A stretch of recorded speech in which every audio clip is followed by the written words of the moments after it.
A once-in-a-century celebration, and a sight not seen since before the Second World War. In 1925, the first DH-60 Moth was designed and flown by Geoffrey de Havilland in an effort to make flying possible for ordinary people. 100 years later, the aircraft is being honoured here at Shuttleworth by the de Havilland Moth Club, founded by pilot Stuart McKay. In 1972, I realised there was no club in this country which looked specifically after de Havilland aeroplanes. There was one in Australia, there was one in the USA, there was one in New Zealand, but there wasn't one in this country. So why not form something? And it's just gone on and on from there. Well, look at this, row after row of historic de Havilland aircraft. Each one of these has been flown in from across the UK, Europe and further afield just for this event. But this isn't just a fly-in, this is like a moving museum, like a living timeline of aviation history, and a true celebration of an aircraft that not only made flying more affordable, but also more accessible. These planes started the trend of private ownership across the world, clubs forming to enable people to fly them.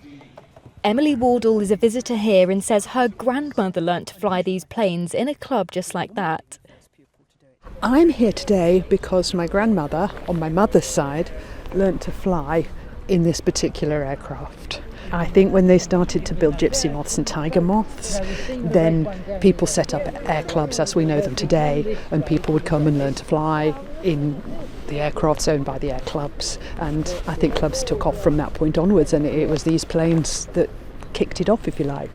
By the late 1930s, several flying clubs were using moths to train a new generation of pilots. Staff here at Shuttleworth have spent years flying and maintaining them, keeping their legacy alive. It's a very simple, easy to fly, easy to operate, very reliable design, and just a good all-rounder. And so it became sort of worldwide seller.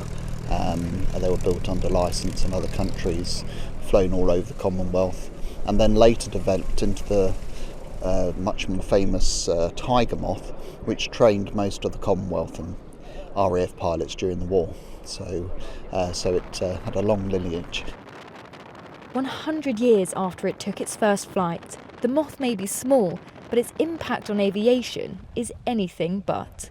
Sophie Wiggins, ITV News, Shuttleworth.